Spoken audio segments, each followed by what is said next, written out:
Hey everybody, what's happening?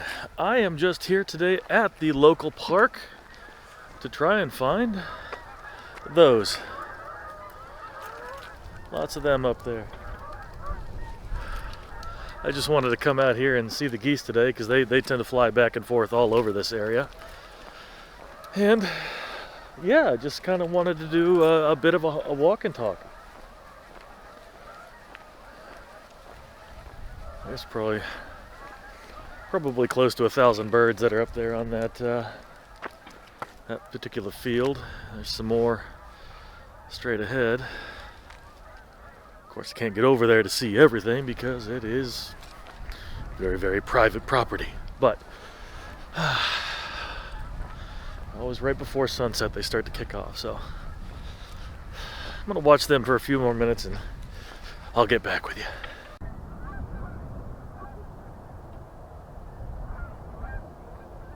So, just walking around here at the local park, and a couple things came to mind. How you doing? Hey, puppy. I found a new friend. So, I love Jack Russells. Wow, another batch kicked up.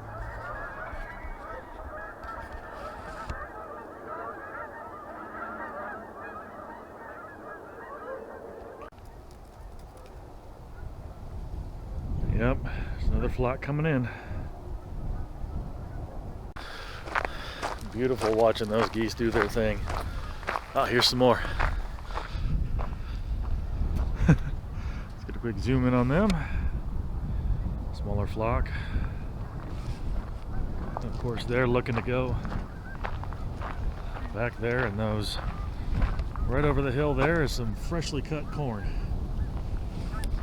Hundreds of acres of freshly cut corn. So they're going to eat well. But that's besides the point. So I really enjoy watching it, in case you can't tell. But enough of that. Main reason I came out here today was to talk to you about something that's kind of been bothering me. So the idea for this came up actually when I was editing my last video, which right there, where I was discussing the idea that I would like to learn how to become a big game hunter, be effective at hunting deer, and possibly in the future going out west and hunting muleys, pronghorn, elk, you name it. I really want to be able to learn how to do that for several reasons, again, which are in that last video. But when I was editing that video, oddly enough, my buddy sent me a text that kind of brought up something that was on my mind while I was filming, and that is the reason I never, well, I'm not saying the reason, but one of the reasons that I was never really super stoked about big game hunting, deer hunting when I was a kid. And to rewind a bit, even further, when I was young, the first hunting I ever did was actually waterfowl hunting with my dad, and they were just wheeling around. Yep, focus on them. There you go. There's this little flocks of about 10 to 20 that keep zipping in all over the place there. But that aside, come on, wake up, camera. There we go. Let's get some better light. There we go. You can see me again. Park workers just rolled by. Obviously, it's near sunset, so I need to get rolling. So let me go ahead and do that. Get back in the car where there's some AC, because it is damn cold. And this wind is cutting through me. Hold, please. Nope. Before that, one last flock coming in. Into the wind, perfectly. Gonna land in that field. Man, that would be so easy. You know, it's one of the times I really wish I lived in a place where more people were cool with hunting. So now let me get in the truck. 1 second. Okay, so just to show you I wasn't kidding. So, 38 degrees plus wind chill. That was a chilly one. Great walk though. I feel invigorated. It was brisk. Okay, so I had to zip home because the park folks wanted to go home and it was getting dark and getting very cold. So I am back here in the studio, so sorry for the little bit of a jump. But like I was saying before I got back in the truck, when I was young, I didn't really have a lot of big game hunting opportunities, not even a lot of real hunting opportunities, if I'm being perfectly honest, because where I was growing up, living in Northern Virginia, there wasn't very much around that wasn't private, that wasn't a park or something like that. The first hunting that really stuck with me was, like I said, waterfowl hunting with my dad, but that was down in Texas on some property that was leased by my grandfather at the time. And so that was the private property, just like everything else. And most of the other hunting that I did up to that point, and pretty much all the hunting after that, was, for the most part, actually at Marine Corps Base Quantico. And it's the military base. It's public land as long as you show up. It's kind of a first come first served basis at the time. And I haven't been there in probably 15 or 20 years or more, so I don't know exactly if the rules are the same. But at the time, it was first come first serve. You show up at like 4 o'clock in the morning and you start waiting in line to see who wants to come in and get a particular section of the base to hunt in. A couple people per segment, if it's not being used for training or if it's not being used for something else that day. So anyway, that's technicalities of the time. But that's the only real hunting that I did, and that was, again, small game hunting. That was most of the time it was squirrel hunting. Super pressured area, super pressured public land. And I might have seen maybe 2 deer total the entire series of years that I was actually hunting down there. But everything else after that, Dad and I wanted to actually get into big game hunting at the time. And I want to say I was probably 14, 15 at the time that we decided to join a local club, a hunting club. And I'm not going to name names, but it was one of those things that they had several properties around the state where we could actually go, just call, say you're going to be using this segment on a given day, and okay, you're good to go. And that was good. It gave us more opportunities. We saw more things, but again, it most of the time just devolved again into squirrel hunting or something else because we didn't know what to look for. We didn't know a lot of the basics of squirrel or deer hunting, for lack of a better term. And so we kind of just bumbled our way through it. I'm being honest here. I'm not proud of the fact that I didn't know what I was doing, but that's why we go outside and do these things, is so we can learn. But long story short, I managed to actually harvest my first deer while I was a member of this organization. And this was a property down in Fauquier County. A lot of agricultural land, a lot of opportunities, and also very heavily pressured county. Everybody likes to hunt down there because it's available and there's a lot of deer. But the time I actually took my first animal, super excited. I was just a kid, first deer, doing everything I could, cleaned it up, had everything ready to go, put my drag strap around it, and left that hanging in a tree, just so I wouldn't have to reach down and grab everything once I had all my gear together. So I walked back to my gear, which is probably about 70 yards away, and picked it up. And by the time I left my deer, and then I came back with my gear, there was already one person who had managed to watch me walk away and thought they could scramble up and drag my deer out of the woods before I got back to my deer. So I come around this corner, a tree, not a corner. I come around a tree and I see this guy. He's got my tow strap. He's putting it over his head, and colorful language ensued. And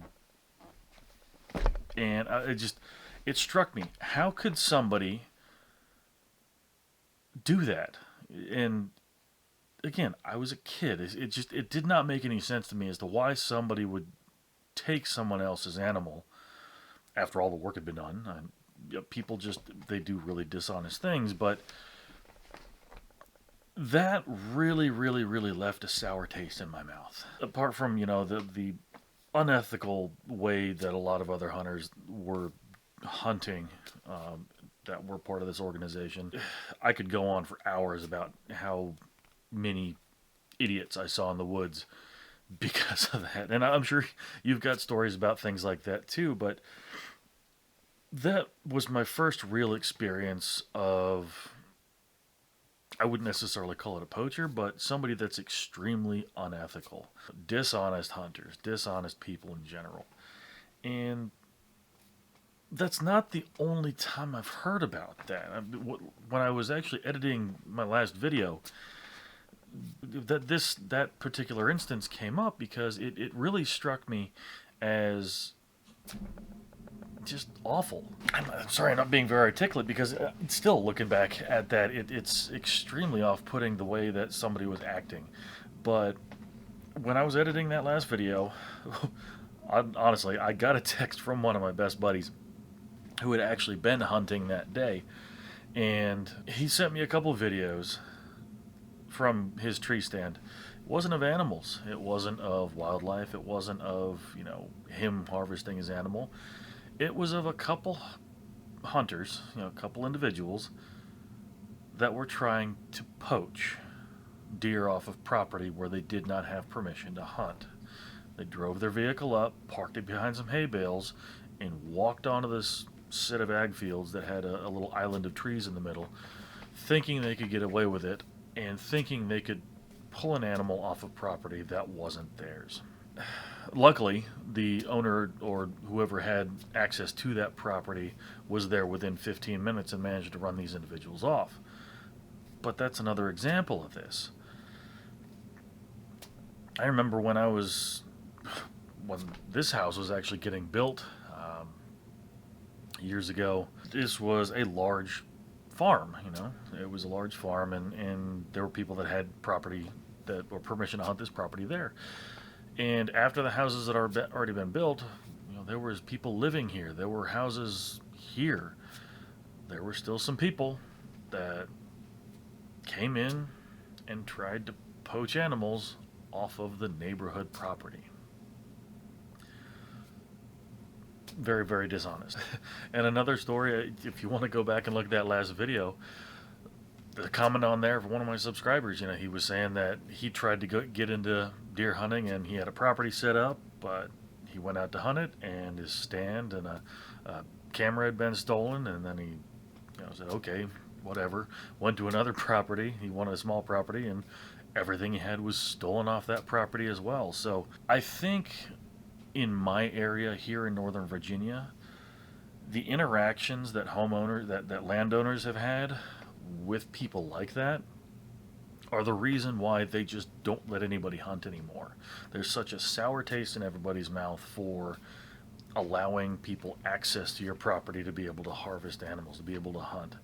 Now, the anti-gun, anti-hunting, and all that aside, there's just a lot of farmers who are generally good people that are just tired of getting walked on. They're tired of dealing with stupidity. People go in on their property, they trash their property, they leave gates open so livestock gets out. They do all kinds of awful things. And it really comes down to the responsibility of us as hunters to do better than that, because we are the face of our community. It is what it is. So if you have somebody who you get permission to hunt on a property, or you get, anything like that, be respectful, be courteous, help the landowner out if you can. If you're going out and hunting on public land, if you see somebody else in an area, don't roll up on them. Don't trash their stuff. Don't steal their stuff. And, bit by bit, hunters as a whole will probably be able to start getting their reputation back, because right now it's kind of in the toilet. Now, there's a huge split in this country. I mean, you got one side that's super gung-ho about hunting, outdoor sports, everything like that. But you have the other side that is just as gung-ho about doing everything they can to stop hunting, to stop everything that's in the outdoors as well. And it's really going to come down to winning hearts and minds. If you can go out, you're ethical, you follow all the game laws, you don't do anything silly, you don't trash the land you're on, you don't trash private property that you're allowed to hunt on, and you don't act like a slob hunter, just an awful human being.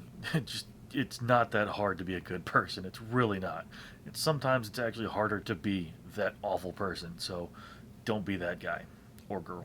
I'm really, really excited for the opportunities that I'm going to be trying to get involved with this year in terms of deer hunting, in terms of big game hunting.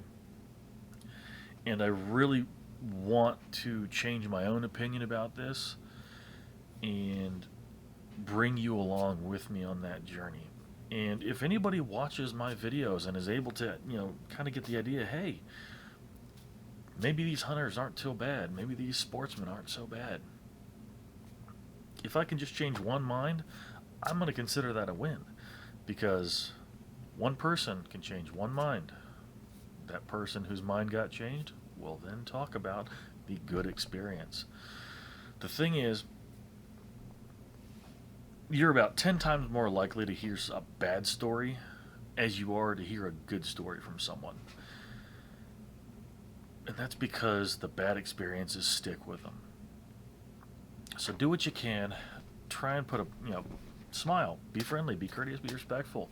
Put on a good face when you're dealing with landowners or anybody you run into on public land, because that's going to be the first steps in making it easier, making it more accepted for hunters to be doing our thing in the outdoors. So it's kind of a rant today, a little bit of rambling, but it's just a couple thoughts that I had to get off my chest, because